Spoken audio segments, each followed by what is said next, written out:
You know something? NPP. Umunim de kuku damfo. Umuye NPP for Poliando. Uti. Yeah. Oshe yura kojo Nkruma unim de. NPP. Penyini. Nkruma bo bill. NPP amani kunu muchen Poliando. Oshe abujinapo. Same. They make an uti there. Yeah. Oshe former finance minister. Nkruma bo bill. Yeah. Eche Poliando.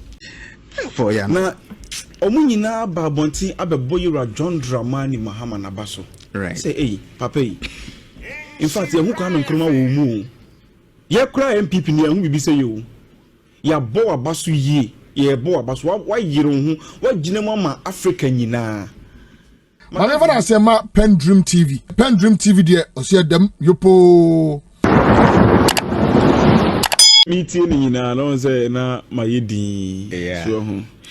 And then me nim say telephone be hu say onim asem ni mu bibia. Me sure to wan tie John Dramani Mahama ye. Anything na okaka. Every sentia no and quick. You know something? NPP. Umunim de kuku damfo. Umuye NPP for Poliando. Uti. Yeah. Oshe yura kojo Nkruma unim de. NPP. Penyini. Nkruma bo bill. NPP amani kunu muchen Poliando. Oshe abujinapo. Same. They make an uti there. Yeah. Oshe former finance minister. Nkruma bo bill. Yeah. Eche Poliando. Former finance minister. Ebano manyo Obika so debiti ebano amanyo semu enye didi ate.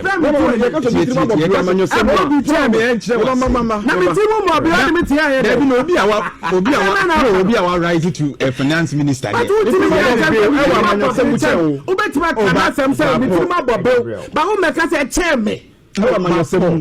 Paul, you agree say all seniors. He's talking about one senior member in your party. Yes, but I don't can say chairman he says here. Go friend better na. But me too much Bobby. And I'm but are you in school equal? Are you your senior member school equal when it comes to the party?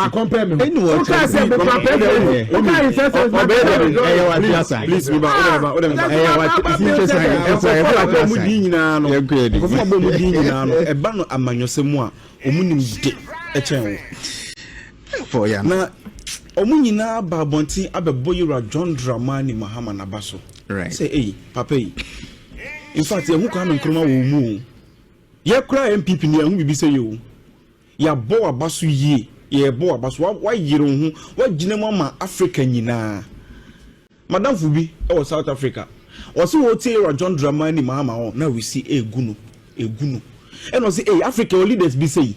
Ono no carry adechi na mete say MPP akuku damfo eboy Mahama baso. And I'm say, hey, and the Nyankopon de Mahama shira o man Ghana pa o. Onim so for Reverend Oketeche free for Ezra. And then me tie no, was see won hu yera John Dramani Mahama so bi da e wa Africa hanim say you Kwame Nkruma free hono ma. Ono so no nye politics, onye MPP, onye disasem. Oketeche. And then me tie papa way. Yes, me tie papa way. Oh, yeah, so for your motivation. Yes, or so for yes. Please. There be ono ye so for so. Or you also ye so for your motivation. Onim de maker. Kasa. Hwe. Me tie sa asem we na me say wow. Deni John Dramani Mahama. Ampa wa magana nyina anim onyama kosoro. Me tie o anopai. Me tie Eugene. Me tie Nra media. O hwe journalist for Poliando. Let me say Paul for nyina mo ye ba ko ba Nra Poliando. The way Poliando say kasa no Paul ye friend say okay Metro TV. Mo friend say Paul adomochire. Ntika Paul de nka Paul adomochire boy Mahama abaso na nka won de wo so asesa because ono asesa boy Mahama abaso na nka wo so abona abaso. Hwe ensem bebra wo ka conflict asema okay. UN uko gina hono ma unyina mu ma oli Ghana nko awo. Ugina mu dema Africa, o kasa de ama Africa. Ntina so hwe yira John Dramani Mahama nsema no kanyina na no koti a o ka fa Africa ho o ka de we musi treaty yen na asema o ka ya wo kra na wo sa wo ka ne say wo se Poliando be kakra wo na wo na wiase nyina be wo dia You are the future. You are the future. Oh, see, Africa is the future. Our future is the future. You don't know. Oh, you see, also on our own to only Ghana. That is the problem. On our own to only Ghana. Only when you as a African, you know, only you know, say your natural resources. Yes, sorry. You know, before the womb be breed. No more could develop a mohonum. Now, you can't say no. Now you go here. Right. COVID as a mouse, I can't. You know, or say COVID-19 be how my nyina. And as I the real Ghana, your poverty. Yes, I know kind. Good. Or say Ghana, you see, 1 year. Or say a baby, I'm a ska. What is remember? I don't know. Make come and pay you. Or better, or make Ponycas answer. You can say, the be affect you by your positive and negative. What I say? Put me only the positive, you can call it the negative. And all canon. Statement never John Dramani Mahama eka ye no ye nya Ghana for mu wiye Africa for mu wiye enti affect yen either positive or negative again who tie ka positive nko enti Ghana obi anwu Ghana because of COVID-19 what you say ye fa no to nchen ye Mahama eka me bamba awurade nyanko ye Mahama eka se we ba se me ba so so na fi se dia ka papa bi ama ye Mahama eka COVID asema memna me hu joy FM 2 ayibi and the World Bank about the catch yen say NPP the way anam wan ka say wa John Mahama and no about you wan ka say wa John Mahama o say NPP the way amusi blame COVID-19 COVID project o say the way NPP for sorry COVID-19 mini apoliando say me produce so timi ne yin question so COVID-19 where FNS so obi timi ne yin COVID-19 obi ntimi nante COVID-19 oni sika COVID-19 World Bank projects those governments COVID-19 Russia Ukraine war defense for 2022 economic crisis. What else one can say President John Mahama listen one can say President John Mahama then me tie Nana Janto ka sembi won me trans bi no am say Nana Janto otrima bobi pa woni ma sem okan e o say ade ba ko eye ne de pa wo Ghana had him say NDC ye ba power no or who said this communicated via better TV so blame COVID-19 Russia Ukraine what I say Arab ntokwa see Iran ntokwa see on things NDC ni ba blame bank NPP for and can blame sunko enti ye boy Mahama ba so de okoka ye no e ma na obo mu din e wo amansan dwa so no ampa e kire sample leader odwini because only first personal one appointed female vice president. Yes, Mama, our Ghana. What I say? Look at this. Salato Saraba. Okay, thank you. I was saying, Salato Saraba.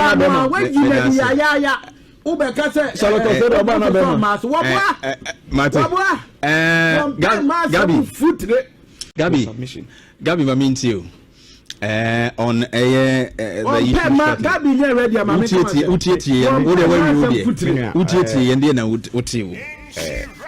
in fact, I will join in there. Many Ghanaians, many distinguished Ghanaians, not your mom and Penina Basso. Wow. In fact, Ibia there is a Dibia Yajna Koso, Importarian and National. If you've been a national, MPP colors, NDC colors. So, I mean, MPP. Jeff Safan to see Atarina okay, somebody blue, white, and red. Red, no. NDC colors. NDC is green. So, he went there. One of the most wisest politicians among whom, maybe NDC.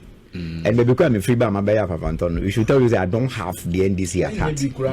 But the truth of the matter is that I don't know, symbolic. So, like American, I will join the many Ghanaians and say that it was a good speech. Nonetheless, Sebe is one of the rhetorics of the African leaders because that speech way Nelson Mandela the same thing in 1995.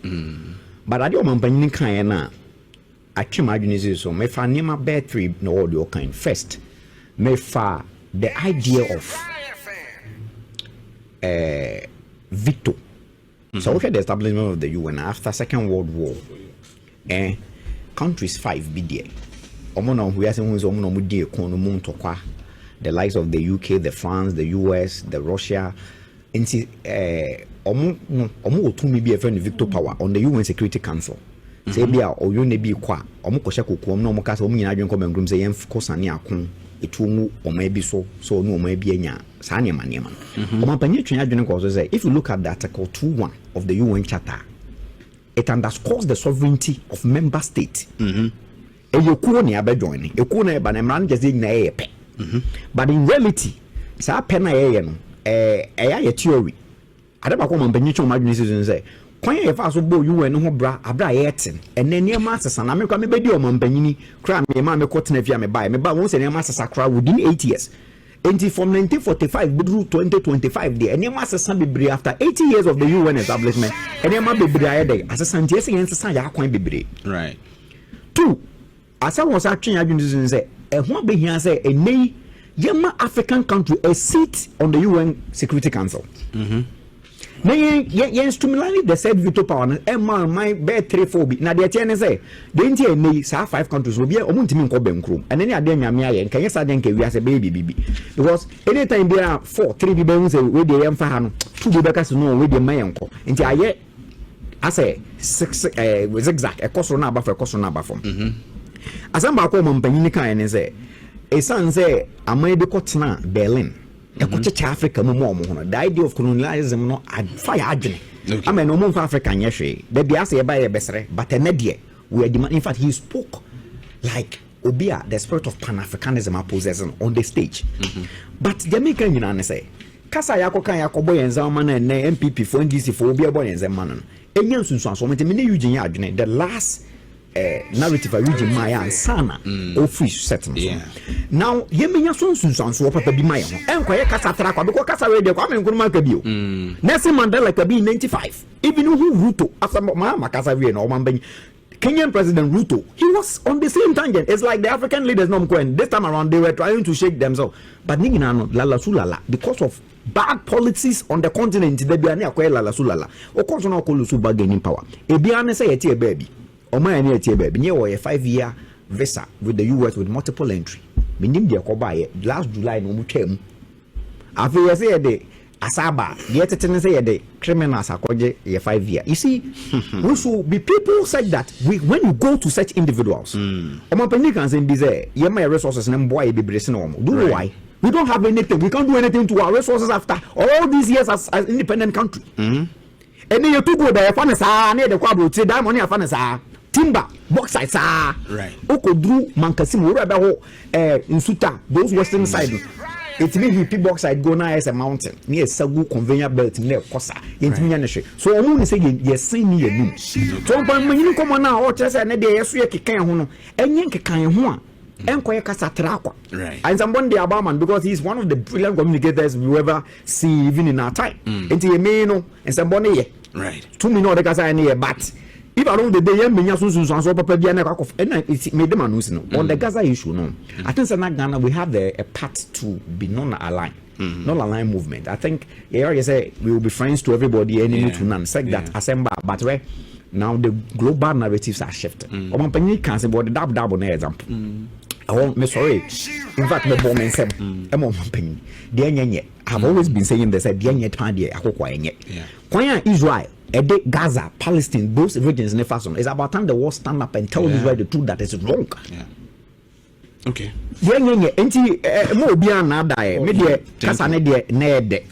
Right. The name Casatraza na de ambaso bia mai. And the sa narrative ne de ne asko be cry ni bebre. Obetima ka. What we say braka krama me. Enti no de no kra no kra. Okay. No kra kasa de ne de name say amfa so am no ma ne de ne.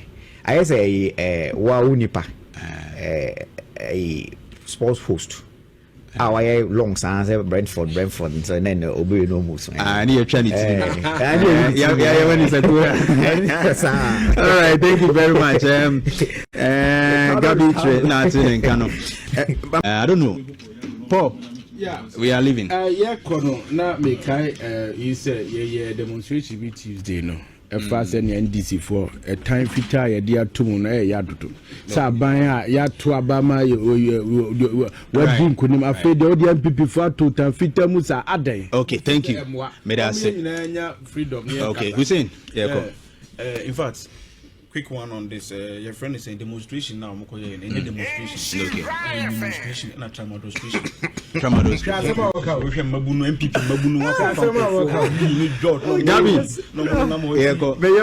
You see, in fact, let me say this.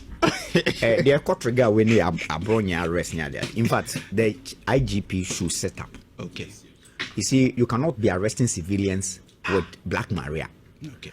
Abronya misdemeanor. Misdemeanor is the least offense, criminal offense that will ever be committed under the laws of Ghana per at 29. Right? Black Maria, the check hardened criminals. Black Maria, Black Maria. The same thing. Few months down the lane,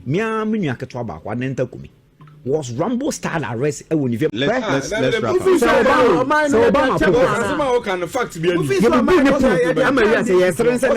up. Right. You see this idea there because thank you. The Rambo style arrest. Right.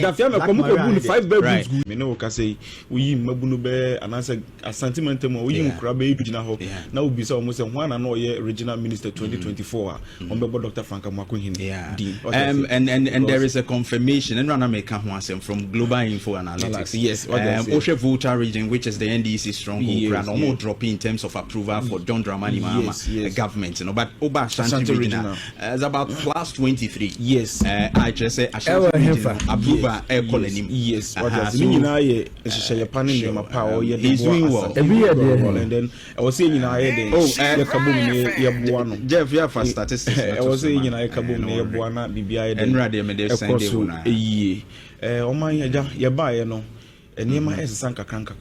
but and then me da ho no mahomachi na medwundwuna de bi ho na menti ase kakram say and this year by 8-9 months money menti say corruption scandal bi a dey asi but NPP time okay bust contaminated for saga mu 3 months and almost started from the first year. Before you go on, this is the statistics. John Dramani Mahama's approval rate in July to September changes aba July odi kan eye bi na September and drop no ne up no and the whole so a half regional Eswati 37 Ashanti region echo up by 21%. It means any pa edge NDC aban no anase John Dramani Mahama tum no air cost in the Ashanti region. Now the most surprising was the Volta region, having the Volta region dipping by 44%. I mean, right, we are doing something good in Ashanti region to see this particular feedback. The urban, that is what the research depicts. Say the approval ni jumedia odino.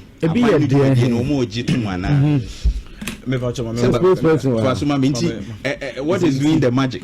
But the magic they say one regional minister or proactive. Okay. And you're only reactive. Oshe a sentiment muhanim say on bridge no. Right. Kutukum bridge. Yeah. Social media ni hu ye. Immediately akwa de ama omo. Meboa. Good. Airport run about 2 to 2 years. Emma you akufo do on the car ties na susunte boom out on okay.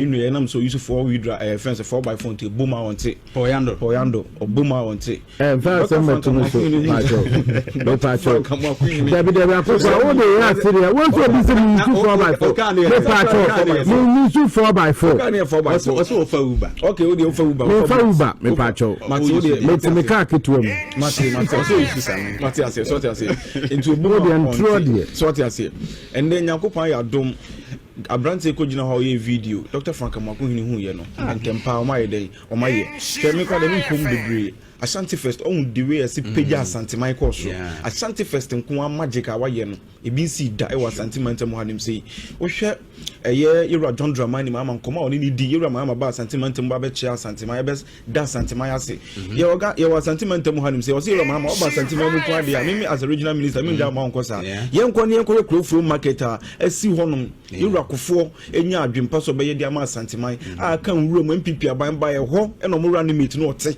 wa nko ho wan fe Yura kofo adon ko ho ye nko ne nko hwe ampa e ko hwe ye no so se adwuma e ko so ho no yes nti we ni niema yeguso a ye ma sentiment eden eji Dr. Frank Amakohini aiden atum agi NDC amanyoko no so aiden atum konfanochi hill konfanochi nyamo time eni Yurakofo otumfo tikoko so na nyankwada ogi kakranka kare konfanochi and dey buy no ye ni konfanochi aka monumental projects aye ba be ye e wa sentimental hanim a sentiment so hunu say obi o rekoto achi da no so ɔka sɛ ɔbɛyɛ kurawa ndi n'akyinie obi a wɔyɛ KJT market no ɔka sɛ ɔbɛyɛ kɔnfanochi ndi n'akyinie obi a wɔyɛ Bank of Ghana hospital ɔka sɛ ɔbɛyɛ kɔnfanochi yi a yɛndi n'akyinie nti nneɛma ne wei ne nneɛma a ɛka ho ɛna santima adeɛ ma santima sɛ agye John Mahama dipa ne say for the last 8 years ne ehu sɛ V8 na mana V8 na konya ne sim nipa ntimu driver ne akonya nkwa ne simu but John Mahama ba tete nneɛma so ama yehu V8 bia a yɛde akonya sim sɛ president ko ba bia onkɔ yɛden onkɔ tena so wɔ hɔnom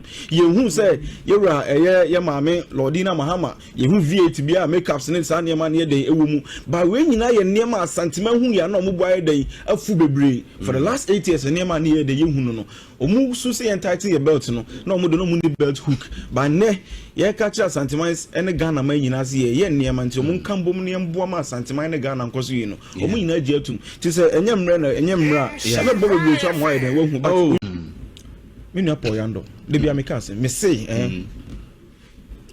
obi nkyerɛ konfo ba ntwa ho obi nkyerɛ konfo ba ntwa ho wow untimi nkyerɛ konfo ba ntwa ho isi aba ne Galamsey fighter NDC yeah top ahead mo ka de ma and you know one thing in fact and then kwane da Paul Yando aka no kre wo mini ni hye bia then kwane da aka no kre o say Galamsey fight no mu faili ye what you say wajetu so mu faili ye wo ko tire exams wa faili na me tire mo exams a wo gina wo si mi faili you see yemfa logic me atire obibi from experience oh no experience to me ma wo lessons kakra opo bi wo experience a era John Dramani Mahama because ono ababio waba ena wakọ ena wasaba no but these people have been in it for no obi a wa failing timi nkyerɛ wade obi a wa failing poto de na obekyerɛ o experience da bi waba anya hwe no ekwan abefa so ababia ase de obemu atwe ho afi o da bi ena yesi on say bia na ase atena se adi ewu no ntekuma atena se nye de ntonko okay ye no ne ye opposition no ye hunye ma na mo ye nyina amwa Galamsey fight nti ye ba ye ne ye metena se nye den entonko ye adwuma no nti ye me desi wa jatum se Galamsey fight ne de omu NPP faili ye nti wa faili a wutimi betumi fo woni oba tena wantimi na oba na nyinsen na ma ba na afi na me na oba ne te nkakra na akola keto amfa tun wa de ka kyerɛ me say me ka kyerɛ me say wo 8 years on na oba ne tena ya wantimi nyinsen no me amfa tun wo wi asimu nyina dia wo de interview no kyerɛ say NPP aban no eni kwan say omunya the locus and I said the moral gut and I said the effrontery to talk about Galamsey. You know, beside the question, beside the internal sentimental one, so manto. You know why? Me, the boss, when say, oh, you want to me 8. Okay. And now, Chama want to me say, you know, as a communication director, because I'm not to aba. Into a 2 on Nankasan, or Chama want to me there. They make out as say, or representing. Yes, no, yes, but Chama want to me there. You know, you're a sentimental one, say, you're Ghana hands so. Ena eye abrante efe no abuginapo no de krata ekoma yiro akofado se eye Paul Yando boss chama wuntumi o she Mirim Forest Reserve or say so ne sase tanomrim na mum oni permit say in fact on wura hokra no nko ye adwuma wo ho no yiro akofado ka so ayden wa clear no meboa but here eti anim say o pe obi o Galamsey kimping power sentimental we nim say chama wuntumi because obetimi abetena mo kasa video so yi agudie kura kire mo go da wakoto afri Galamsey side we eni also onyega what you say me say na me say reporter omo ankasa lands and natural resources minister ena de koma yeru akofo ado say chama wuntumi engage in illegal what Galamsey activities so clear what you say o clear no nti clear agent no kire say ampa fail no kan no de yeru akofo de bi omo de fail ye no but you know why ye buy NPP for I say oba sentiment mo hanum say ya ye wo Swami ye wo Tafo ye wo Ahonjo ye wo Bantema NPP for timi call forest kwa ye breakthrough mu echo build community new community kwa ye breakthrough no mu ni e fra ho abrewa ninkran say okay omo te honum eye Galamsey kurom honum e Galamsey nko na omo ye wo ho omo te honum nyina ye over 10,000 na woni bibi omo kofa Cote d'Ivoire fo Burkina fo Ghana fo ebi wo mu enti ye ba ye na ye call site honum according to ye police for soldiers for ni omo call site honum no ukodu honum na wuhia no na wo ka kire ne say mu free hanum say adan a o say bonjour Nana Akufo-Addo NPP bonjour na Akufo-Addo MPP so the first one tia say galamsey yes na mo say bonjour na Akufo-Addo MPP na che say MPP for na de o ba on ti o maka kire mo say so bi ba site wo be pam a mo bo MPP din anasa mo bo eye na Akufo-Addo din o meja mo yes unim say 10,000 o mo nya Ghana for ni mo uduru bonjour nkuana na soldiers for it mi no mo ye den eka and yes say yes me say the ye obeka obepam mo no obekọ no masa aba ho eni wura Mahama si dabi mo nko na mo nko se kuro no ena me no ka say ya hye kuro no dwebre abrewo ni nkran 10,000 no mo go mo ye galamsey no ya hye wo mo. But you know one thing, ya shiri pa ya containers no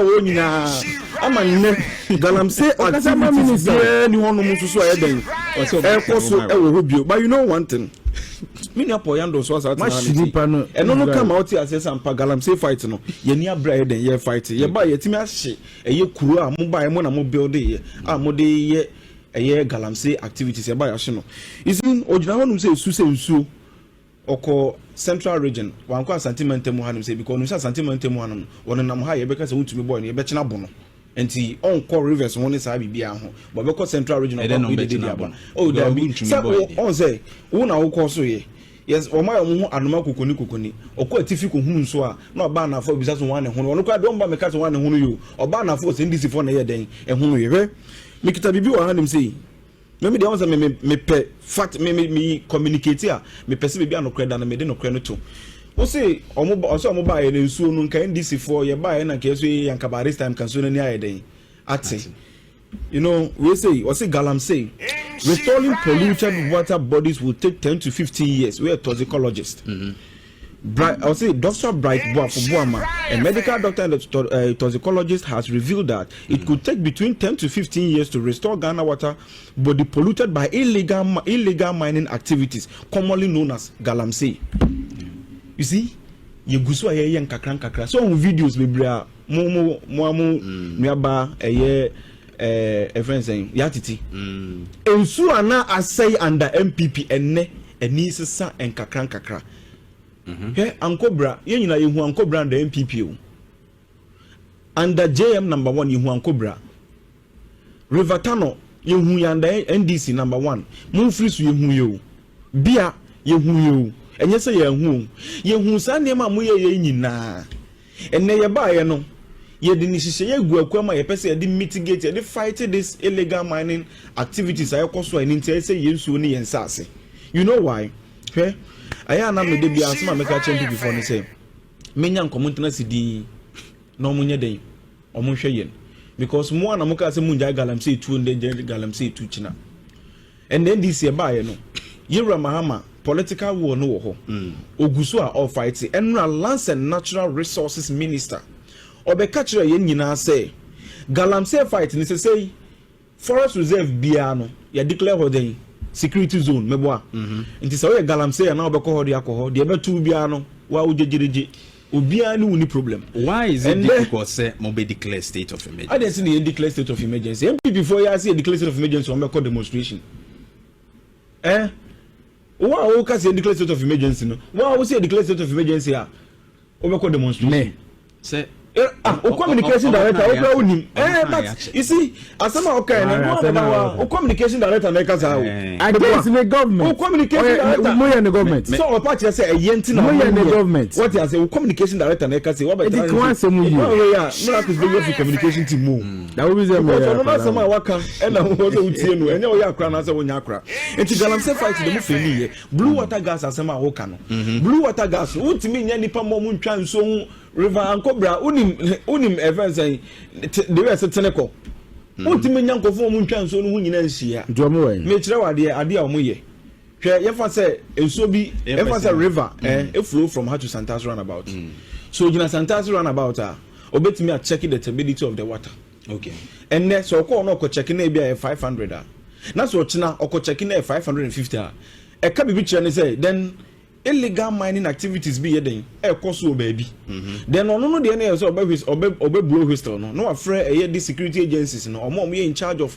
the fight no mumma ida aba abeboa akum apam sankofo na iden afri honum ti say woni ma nyese o masala wo nsuo no ho say omo fight galamsey right any ade wo so ye de hu enti me eba na galamsey fighter minim say NDC ye adwuma eni be fight galamsey wa obe wa jo say o ye fight galamsey no also be fight back in be fight we right enti NDC ni be galamsey we me kasa asem we so twam o ye NDC ni na o ye galamsey wa asem ba me ba betena do me say bo chi no because galamsey na o ye no when the last tree dies the last man will also die definitely and so ye nkwa ema yen yes water is life intimi international ma won say me so ne me say and then PP 2024 September Professor Sampene be catch say o ma me yare na so enfan say bia be o mo ye galamsey na say owu onyim kra na so obewu no du konfa no chewa obewu akra na akwa na nya deformity na ni baako na so baako na yi baako na ha dwen ye wa Ghana Water Company for enye na no mo start ye and then PP for no mo start so mo ye den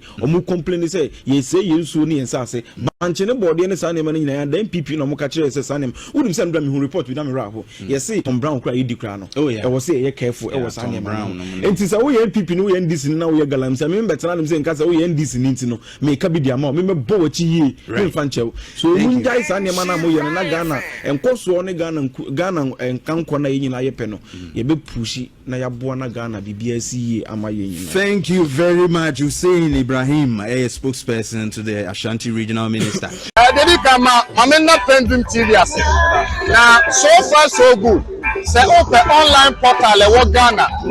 Nipa share, nipa follow, nipa comment here. To my best of knowledge, without any biases, PENDREAM TV.